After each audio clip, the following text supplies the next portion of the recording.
In the second round of the 2014 NFL Draft, the Oakland Raiders selected 23-year-old quarterback Derek Carr out of Fresno State. Carr would win the starting job over quarterback Matt Schaub and start for the Raiders week 1 of the 2014 NFL season.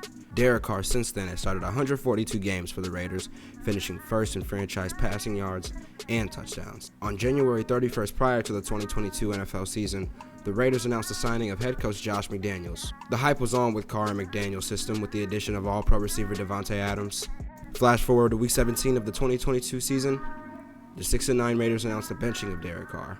Is Derek Carr to blame for the Raiders' failures? How did a team that was playoff sent the prior year end up disappointing so bad? And how does the future look for the Carless Raiders? Derek Carr has been there since I was in 4th grade. I am now a 19-year-old young man. Derek Carr has been around since I could remember. Since my first cheerful moments of watching football, Derek Carr has been the Raiders quarterback. I want to start by saying thank you, Derek Carr. You stuck with Raider Nation for many, many terrible years. I mean, this organization gave you nothing. Many quarterbacks would have been up out of here by now, but you stuck through, and you were the one light in the darkness. Thank you from all the nation. But motherfucker, it's time. It is time, okay? You are not the same Derek Carr from before, and I'm sorry. The Raiders need to go in a different direction, and I will tell you why. Now, this is the 2021 season under Josh McDaniels for the New England Patriots. Of course, as offensive coordinator, not as head coach.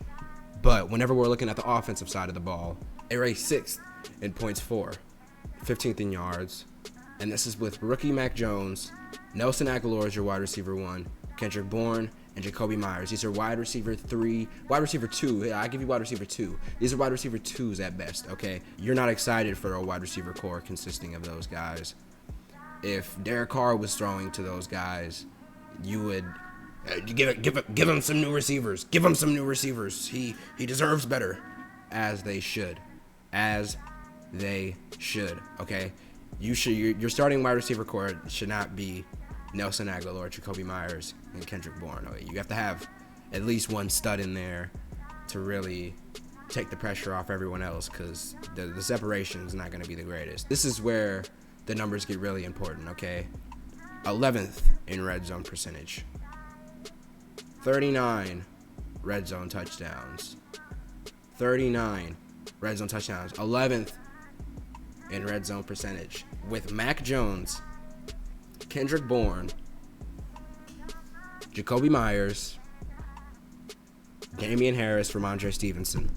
That offense hosted the 11th red zone offense under Josh McDaniels calling the plays. Bill Belichick does not call offensive plays, people, okay? Whenever Josh McDaniels was in New England, the offense was his. He had it here and in a tight, he firmly grasped that shit, okay? That was his offense. And as you can see now, the New England Patriots under Mac Jones with the same receiver set, actually adding Devontae Parker. You're 16th in points for, 24th in yards, 26 passing touchdowns. Rushing game completely down the drain. Not the same at all. 32nd in red zone percentage. God damn. Look, Raiders' failures on offense isn't rocket science. We stall in the red zone. The level of play that is expected from Derek Carr is... we're not expecting Derek Carr to be Patrick Mahomes. You know, you're not expecting Derek Carr to be Josh Allen.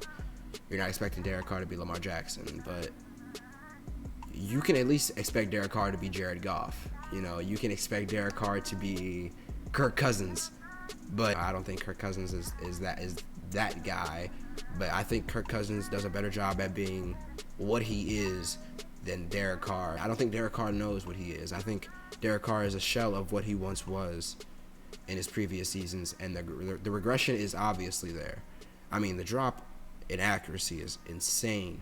Derek Carr was always one of the most accurate quarterbacks under the Raiders. You're talking about 70% completion percentage almost, high 60s every season. And this season, we're talking 60. Now, how much do you want to put that on the system?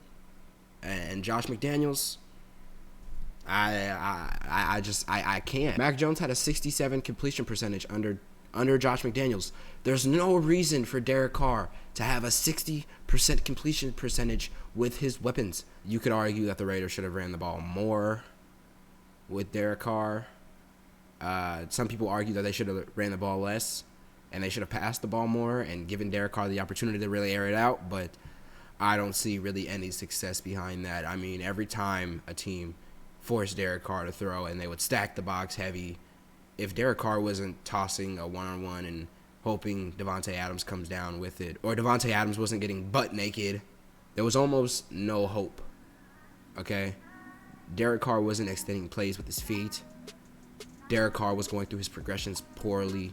Derek Carr's accuracy wasn't who he normally is, okay? We expect Derek Carr to be a pinpoint accuracy type of guy. He's a pocket passer. That's what he's been. That's what he got paid for. Was everything he relied on. Because outside of that, what do you really have in Derek Carr? You don't have a playmaker. You have a game manager who doesn't try to manage the game. Now, Tom Brady isn't the most talented quarterback, but Tom Brady knows what the fuck he's doing, okay? Tom Brady goes through his progressions. Tom Brady knows when, where, and how, okay? Tom Brady gets that shit done. Here we have Raider stats under Josh McDaniels. 15th in yards, rushing yards, 5th in yards per attempt. The Raiders ran the ball super efficiently. This is the money stat right here, okay? Not only is third down percentage huge,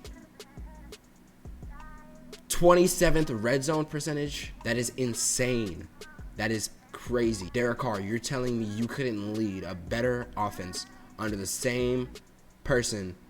Look, you and Mac Jones started on the same playing field.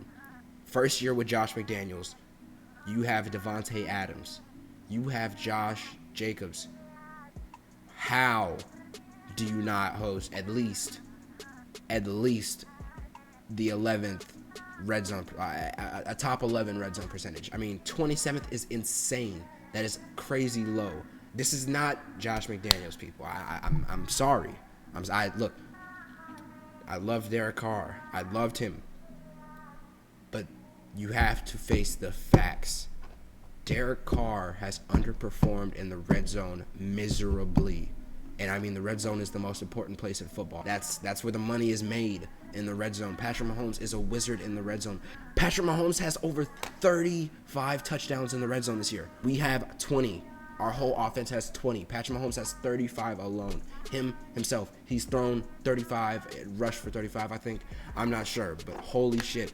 Patrick Mahomes has outplayed the Raiders in the red zone, and I think that the position quarterback itself is the biggest reason why. Derek Carr's biggest issues is his pocket presence, his anticipation, his progression through reads, and sadly this season it's been his accuracy. What good quarterback do you know has those 4 flaws? None. There's no good quarterbacks in the league with those 4 flaws. Now, I'm not saying Derek Carr is the worst quarterback in the league. Of course not. In no world do I think Derek Carr is the worst quarterback. Can you win with Derek Carr? Do I think that the 49ers could win with Derek Carr? I mean, sure, it's the 49ers. Who can't you win with? Okay, you have the most stacked roster in the NFL with multiple All-Pros at multiple positions. I don't think anybody's failing on that team. But do I think that Derek Carr is winning you more than a wild card playoff game? Fuck no, okay? Simple.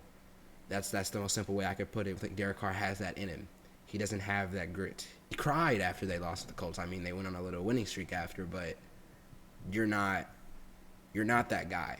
Okay? You're not that guy, pal. Trust me. You're not that guy. Derek Carr has not been that guy for the Raiders, and I think moving on from Derek Carr might be the best possible future for them.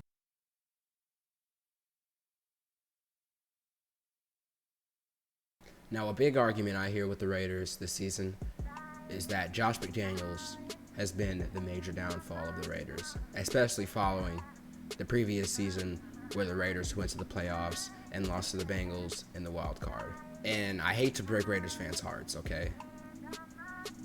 Last season was fun. Actually, no. Last season was not fun. Last season was heartbreaking, up and down. Emotions were high. And I think that created a strong bond, a very good moment in the Raiders locker room and throughout Raider Nation as a whole. But whenever it comes to actually winning, we're talking about competing for Super Bowls here. The 2021 Raiders team was not a real playoff team. No, hold on a minute. Okay? I know they went through the most, but I mean, Henry Ruggs, John Gruden, you have to look at who we played and beat who you're supposed to, beat who's put in front of you. But whenever it comes to playoff time, it's more than any given Sunday, okay? We're talking about the best teams of the best. What creates legends? What creates Hall of Famers? You must be complete at every level almost to win a Super Bowl. And the Raiders last year were not that, okay? The Raiders, at the end of the season, their offense was awful. The Raiders' run offense was terrible. Josh Jacobs' efficiency was terrible last season running the ball. I mean, Rich Bisaccia and Greg Olsen were not calling good offensive plays at all. That's why I wanted to give Derek Carr another chance, but it's obvious that even though there's better plays being called and the opportunities are higher than ever, Derek Carr cannot come through for his team. I mean, be honest with yourself. Be completely honest. The Raiders were not going to survive anywhere past the Bengals. I mean, if they beat the Bengals, which, I mean, the game was pretty close. They put up a good fight. They were going to get demolished by the Chiefs. I mean, Rich Bisaccia and Greg Olsen could not, and Gus Bradley, they could not get a hold of what the Chiefs were fucking doing, okay? The Chiefs were stomping us with that regime. And that's why I think the people that are in charge are the people that are in charge for a reason, because they have to make the hardest decisions. Moving on from Rich Bisaccia was not easy, but it was obvious that Rich Bisaccia was not the guy. I mean, I'm sorry. I know the Raiders went to the playoffs, but that it wasn't sustainable. That is not sustainable, and I think that really showed this season, even though the rosters are somewhat different. I mean, last year the Raiders had Quentin Jefferson and Solomon Thomas on the inside. I mean, these guys really provided some interior help, and Yannick Ngakoue was actually a pretty good edge rusher whenever it came to getting to the quarterback immediately, which I thought Chandler Jones would be able to at least replicate or exceed this season, which he did not. And, I mean, that was a bad take by me, of course, but I didn't expect Yannick to be who he was in that Gus Bradley system, to be the same person in Patrick Graham's system at all, especially not in a 3-4. And, I mean, we run crazy fronts. I mean, I don't know if Yannick would still be successful on this team the same way he's successful over there with Gus Bradley and the Colts. I do not put the Raiders' failures all on Derek Carr at all. In the smallest bit, after every game, I go through and I'm like, okay, everybody deserves a little bit of blame. Everybody makes like a fucked up play or something. But their standards, the expectations, what Derek Carr does is easily replicable, okay? Derek Carr does nothing out of the ordinary. Derek Carr he's no, I don't want to sound like a Derek Carr hater, okay? That's not what I want to come off as. But fuck, it's hard not to. It's hard. It's really hard not to, especially whenever there's a side of Raider Nation that actually believes that Derek Carr should still be given the opportunity over Josh McDaniels, which is insane to me how you believe that you would rather give Derek Carr his year 10 over another year of Josh McDaniels. Derek Carr did not get set up for failure. Derek Carr was in control of his own fate. Whether you believe that's right or wrong with the benching of Derek Carr, that's on you. But Derek Carr had every chance to prove to Josh McDaniels who he was.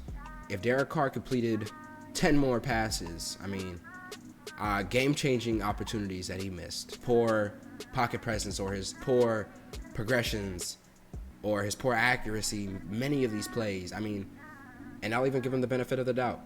Derek Carr's receivers dropped balls, okay? And I'm sure if Derek Carr's receivers hauled in a few more, the narrative possibly could be different. But there was multiple games this season where the offense played way below their expectations. I mean, the defense sucks, okay? And we all know that. And it's not bad to expect, the defense to still play to a professional level. But holy shit.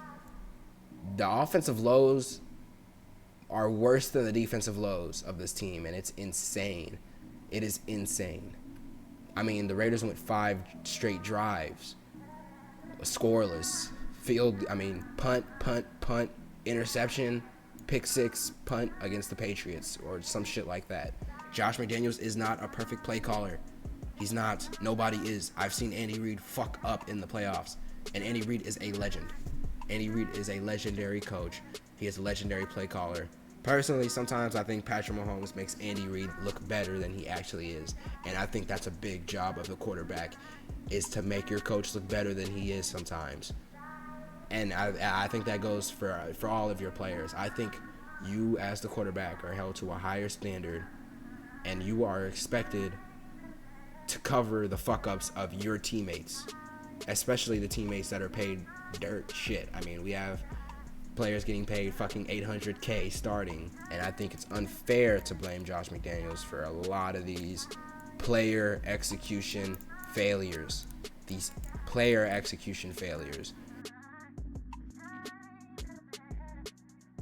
The Raiders have a big offseason coming up, and they could do so much with Derek Carr's contract money. If Jarrett Stidham plays the way he does, then why not? Why wouldn't he be the starter next season? And I'm sure Jarrett Stidham will get extended for a short sum of money. He won't make anywhere near Derek Carr at all. We'll have almost $60 million, $70 million in cap to work with big players like Jesse Bates, Javon Hargrave, Levante David out there on the block. These are players that can change franchises. These are players that really change the game. These guys make plays on defense, okay? These guys will show you talent. You wonder why the Raiders defense is bad? It's not the coordinator. It's the talent. The Raiders have players on defense that would never touch the field of another NFL team. The players we play on our team on defense wouldn't sniff the Bills roster, okay? Now, the Raiders have a lot of options in the future. See, previously, before this 49ers game, I was thinking, who else but Brady, you know? How else could you play the cards? You're Josh McDaniels in the position you are, and you need to prove to Raider Nation that you can win to keep your job in the next season. Who else? Who else are you gonna? You're gonna bring in fucking Brady, okay? You're gonna bring in Brady. You're gonna bring back Gronk. All right, you're gonna go Brady, Gronk, Waller, Devontae, maybe Renfro if you feel the need to keep him, Josh Jacobs, and you're gonna build the defense up on a low Brady contract. If that happens next year, I'm still down. But man, the way Jarrett Stidham was extending plays for the Raiders was insane. I mean, Jarrett Stidham was avoiding sacks like no other. If Derek Carr was at helm in that game, we're talking 4 to 5, maybe even 6 sacks. I think Jarrett Stidham was credited with 5 avoided sacks this game. And Jarrett Stidham was getting out of the pocket and letting that bitch rip. Jarrett Stidham was running for his life whenever there was open field. I mean, he was the guy. He played with swagger. I think those 2 turnovers he had were very costly, and he's not fucking the chosen one. I don't think Jarrett Stidham is the fucking messiah, but he outplayed Derek Carr. He put up the best offensive performance we've had all year against the hardest fucking opponent we've had all year. He played better. He did everything better. He worked the pocket better. He went through his progressions better. He was just as accurate. I mean, he was throwing up fades, giving Devontae Adams the ball with great efficiency. He was giving every one of his wide receivers the opportunity to catch it almost every time. He was very efficient against a very, very good defense, and I don't think the Raiders come within 2 possessions with Derek Carr starting against the 49ers. I don't see it. There's just no fucking way. Derek Carr would have ate shit all game had he been behind that line. The Raiders' offensive line is not something to brag about. Besides the run blocking, I think they are outstanding at run blocking sometimes. Sometimes I think teams can get the upper hand whenever they have big fucking maulers that can really move our guards. Because, I mean, we have inexperienced players. We have players getting paid fucking $1 million and expect them to play like fucking all pros. What more can you ask for? We have to invest in different players. We have to invest in different positions. We cannot invest $40 million average into the quarterback position when Derek Carr plays the way he does, especially when we can get the same outcome or maybe even better for cheaper. I don't see how you can go against that. I don't. If you want the Raiders defense to get better, you have to be able to say fuck it and let Derek Carr go. You have to be able to say fuck it and let Derek Carr go. And it's more than just the defense. It's way more than that. We're talking about the reason why our offense struggles a lot. The reason our offense struggles a lot is because of Derek Carr's red zone performance and Derek Carr's pocket presence. Jarrett Stidham's getting paid $900,000 and is outperforming our fucking $40 million quarterback. Who would have thought?